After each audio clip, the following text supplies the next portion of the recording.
A champagne cork pops in a hangar outside Munich where hundreds of executives, politicians and engineers are cheering. Spotlights beam across the body of the most advanced regional jet the world has ever seen, and it looks like the beginning of a golden age for German aviation. But here is the twisted reality. Everyone on that stage is living a lie. 48 hours after the applause dies down, the company will declare bankruptcy. The factory doors will lock, and the plane they are toasting will never carry a single paying passenger. How does a company go from a huge party to a total collapse in just 2 days? What was the fatal flaw hidden in the blueprints? And why did listening to their most important customer turn out to be a death sentence? Here is what is really happening. To understand why this failure was so bad, we have to understand the battlefield. The year is 1998, and the global aviation industry is locked in a huge competition. At the top of the food chain, Boeing and Airbus are fighting the war of the giants, battling for the long routes that move hundreds of people at a time.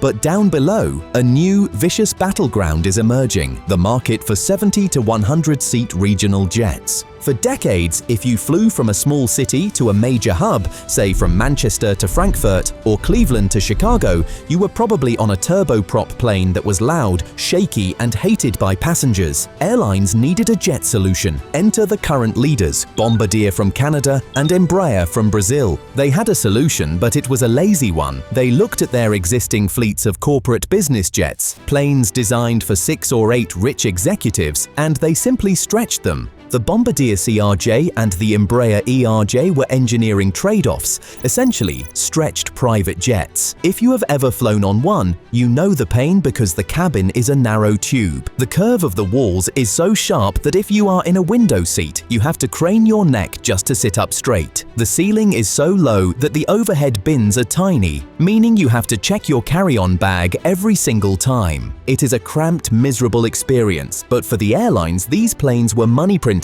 because they were fast enough and available. Bombardier and Embraer were dominating the market because they were the only game in town, but nature hates an empty space. In Germany, a company called Fairchild Dornier saw a massive opportunity. This was not just some startup, this was a company with a famous history. Dornier was known for its flying boats in the early 20th century, so they had deep roots in aviation. They looked at the CRJ and the ERJ and saw them for what they were, imperfect trade-offs. They decided they were not going to play that game. They were not going to stretch a business jet. They were going to do something totally different. They were going to shrink a main airliner. The vision was the Fairchild Dornier 728 jet. On paper, this aircraft was an absolute monster designed to completely outclass everything the Canadians and Brazilians had on the market. The key was the body of the plane. While Bombardier was forcing passengers into a skinny tube, Fairchild Dornier designed a cabin that was significantly wider, offering 5 seats across that felt just as spacious as an Airbus A320. Imagine the difference. Instead of ducking your head, you could stand up straight. Instead of jamming your bag under the seat, you could use full-size overhead bins. It had large windows that flooded the cabin with light. Technologically, it was a generation ahead because it featured full computer controls, a digital cockpit, and brand new General Electric engines that promised incredible fuel efficiency. This was not just a regional jet, it was a mini mainline aircraft, essentially the Mercedes-Benz of the skies compared to the economy car competitors. The market reacted exactly as you would expect, with airlines loving it and orders rolling in. It looked like a guaranteed win. The industry buzz was loud as Fairchild Dornier got ready to steal the crown from Bombardier. But here is where the story turns. In the world of high-stakes aviation, getting what you want is sometimes the worst thing that can happen to you. Fairchild Dornier landed a whale by securing Lufthansa, the German flag carrier, as their first customer. Having Lufthansa stamp their approval on your plane is usually the golden ticket because it signals to the rest of the world that this machine is serious. But in this case, the blessing of Lufthansa became a curse that would destroy the company from the inside out. Lufthansa did not just want to buy the plane, they wanted to shape it. They came to the engineering table with a very specific, strict demand regarding the cabin width. They insisted the cabin be exactly 3.25 meters wide. Now, this sounds like a small detail. Who cares about a few centimeters here or there? But in aerospace engineering, every millimeter dictates the entire structure of the aircraft. Lufthansa's reasoning was purely planned. They wanted a cabin that was wide enough to be comfortable for 5 seats across, but, and this is the crucial part, too narrow to squeeze in 6 seats. They wanted to hard-code a comfort standard into the metal bones of the plane to ensure that no budget competitor could buy used 728s in the future and turn them into high-density cattle cars. They were trying to protect their premium brand by dictating the shape of the airplane itself. For Fairchild Dornier, this was a nightmare. This custom request meant they could not use simple standard designs or tools. They had to engineer a completely unique, heavy, and incredibly expensive structure just to satisfy this one wish of their puppet master. By building the plane so perfectly for one premium airline's needs, they drove the complexity off the charts. They added weight, added cost, and crucially, made the economics of the plane much harder for anyone who wasn't a premium airline like Lufthansa. They were building a custom suit for a client who might change their mind, rather than a one-size-fits-all t-shirt they could sell to everyone. But the executives at Fairchild Dornier felt they had no choice because you do not say no to Lufthansa. So, they signed the papers, and the engineers went to work building the most expensive regional jet body in history. This brings us to the second fatal error, the cost of being perfect. Let's look at the competition again. What was Bombardier doing? They were taking an existing plane, cutting it in half, adding a piece, and welding it back together. It was cheap, fast, and good enough. Fairchild Dornier was doing the opposite by building a clean sheet design. Every bolt, every wire, and every hydraulic line was being designed from scratch. This is the most dangerous game in aviation because clean sheet designs are famous for delays and going over budget. You are discovering problems that nobody has ever solved before. The spending at the company began to speed up. Developing the 728 was costing billions, and they were losing cash every single day the factory lights were on. Because the plane was so advanced, remember those computer controls and custom body, the suppliers were charging high prices. Every part was top quality, which meant top dollar. The point where they would start making money kept moving further away. To make a profit, they would need to sell hundreds, maybe thousands of these planes. They were betting everything, the history, the workforce, the factories, on this one aircraft being a massive hit immediately upon launch. There was no room for mistakes. They needed a perfect takeoff. But just as they were getting close to the finish line, the world decided to end. History has a way of stepping in when you least expect it. The development of the 728 was hitting its peak in the year 2001. The prototypes were coming together and the supply chain was moving. Then came September 11th, 2001. The attacks in New York and Washington didn't just change world politics. They froze the global aviation industry instantly. Almost overnight, passenger numbers crashed. Airlines stopped ordering planes, major carriers filed for bankruptcy protection, and most critically for Fairchild Dornier, the financial markets locked up. Investors stopped lending money to aerospace projects and banks closed their vaults. This was the final blow. Fairchild Dornier was technically already broke. They were bleeding cash from the development costs and they needed one final massive injection of money to get the 728 into the air and approved for flight. But the money wasn't there. The investors looked at the post-9/11 world. They looked at the billions required to finish this Mercedes of the skies and they walked away. The executives knew the end was coming, but they had to keep up appearances. They needed to look strong to maybe, just maybe, secure a government bailout or a last-minute buyer. This leads us back to that strange day in Munich, March 2002. The atmosphere at Oberpfaffenhofen is electric, but it is a false electricity. The reveal ceremony of the 728 jet isn't just a product launch. It is a masterclass in corporate denial, a high-stakes masquerade ball where the masks are welded on tight. Imagine being an executive standing on that stage. You are wearing your best Italian suit, smiling broadly for the flashing cameras and clapping rhythmically as the curtain drops. The music swells, the lights hit the fuselage, and the beautiful shining aircraft is shown to the world for the first time. The applause from the workers and the press is deafening, but in the back of your mind, a cold reality is screaming at you. You know the bank accounts are empty. You know that the checks you are currently writing to suppliers are about to bounce. announce. You are celebrating a birth while secretly planning a funeral. The irony is heavy enough to crush the landing gear. The plane looks absolutely perfect sitting there on the tarmac, gleaming in the spring sun. It represents the absolute best of what thousands of brilliant German engineers and dedicated workers have achieved. It is a technological marvel, a wide-body ambition trapped in a regional jet's body. But it is a hollow shell, not because the plane lacks engines, avionics or seats. It has all of those. It is hollow because the company lacks the one fluid required to make it fly, the lifeblood of cash. 2 days later, just 48 hours after the champagne corks popped and the speeches about a bright future were read from teleprompters, the guillotine fell. The announcement comes down with brutal simplicity: insolvency, bankruptcy. The shock is total. It is a whiplash moment for the industry. The factory doors are locked and the security guards are told to turn people away. The flight test team, who were practically zipping up their flight suits to take this bird into the sky for its maiden voyage, are sent home.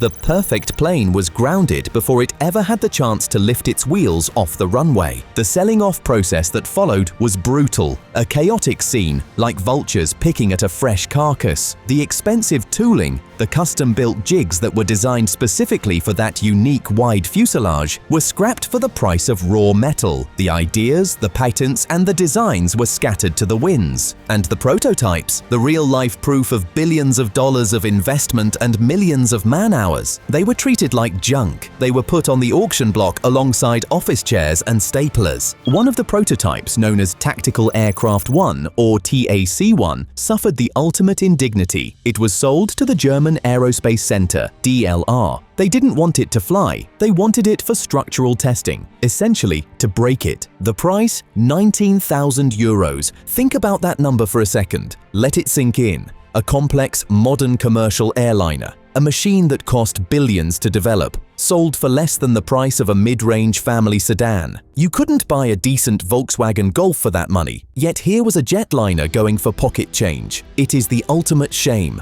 a price tag that serves as the tombstone for one of the most ambitious failures in aviation history. So, the 728 died, a victim of bad management and worse timing, but the market demand didn't die with it. If anything, the hunger for a proper regional jet only got stronger. With Fairchild Dornier out of the way, a massive gaping hole was left in the middle of the aviation industry. The airlines were desperate. They still hated the cramped, pencil-thin fuselages of the Bombardier CRJs, which were essentially stretched business jets trying to pretend they were airliners. Passengers hated them, crews hated them, and airlines knew they needed a wider, more comfortable regional jet to keep high-paying business travelers happy. And this is where the irony becomes painful. The real winner of this war wasn't a European giant or an American titan, it was Embraer. Shortly after the spectacular collapse of the German project, Embraer rolled out their E-jets, the E170 and E190. Now, if you look at an Embraer E-jet today and compare it side by side to the blueprints of the dead 728, the resemblance isn't just coincidental. It is downright suspicious. It's almost as if the spirit of the 728 possessed the engineers in Brazil. They used the exact same configuration that Dornier had pioneered for this segment, engines mounted under the wings rather than on the tail, and a double-bubble fuselage shape to maximize cabin width. They offered the big jet feel in a small package, providing actual headroom and 2+2 seating that eliminated the dreaded middle seat. Embraer essentially executed the exact concept that Germany failed to deliver. But here is the difference. They did it with better timing, significantly smarter money management, and, crucially, without the crippling limits of a single puppet master customer like Lufthansa driving the engineering into a corner. Embraer designed a plane for the world market, not just for one airline's specific expensive tastes. Embraer went on to sell thousands of E-jets, becoming the undisputed kings of the regional market largely by walking into the empty room left by the collapse of Fairchild Dornier. They proved that the 728's design philosophy was correct, even if its business execution was fatal. On the other side of the ring, Bombardier, the rival who had been content with their cramped CRJs, eventually realized they were losing the war. Years later, they tried to learn the lesson. They decided to build their own clean sheet plane, the C-Series, to replace their aging fleet and challenge the Embraer dominance. They wanted to build the perfect 100-seat jet. And guess what happened? They nearly went broke doing it. They fell into the exact same trap as Dornier. They burned so much cash chasing engineering perfection and dealing with engine delays that they bled the company dry. In a humiliating twist of fate, they had to sell the entire C-Series program to Airbus for pennies on the dollar, literally giving away their crown jewel just to survive. It seems that in this specific market, ambition is a dangerous thing. The 728 was the pioneer that took the arrows, proving that while the concept of a mini jumbo was brilliant, actually building it without bankrupting yourself is nearly impossible. Today, the ghost of the 728 lives on, flying under the flag of Embraer and the rebranded Airbus A220, while the original innovators are nothing more than a footnote in bankruptcy court records. So we return to the museum in Munich. The Fairchild Dornier 728 sits there, quiet and still. It is a beautiful machine, and if you didn't know the story, you would think it was just another successful airliner retired after decades of service. But it is a time capsule of what could have been. It serves as a permanent physical reminder of a brutal truth. Aviation is not about building the best plane. If it were, this jet would be flying over our heads right now. Aviation is about building the right plane at the right time with the right money. Germany tried to build the Porsche of regional jets. They obsessed over cabin width, high-tech systems, and satisfying a premium client. But the market didn't need a Porsche. The market wanted a Toyota, something reliable, something cheap, and something that could survive a financial crash. Because they aimed for perfection, they ended up with nothing. The 728 never carried a passenger, never earned a euro, and never reached the clouds. It remains grounded, proving that in the high-stakes game of aerospace, you can win the engineering award and still lose the war. Check out our other videos for more stories on aviation's biggest gambles.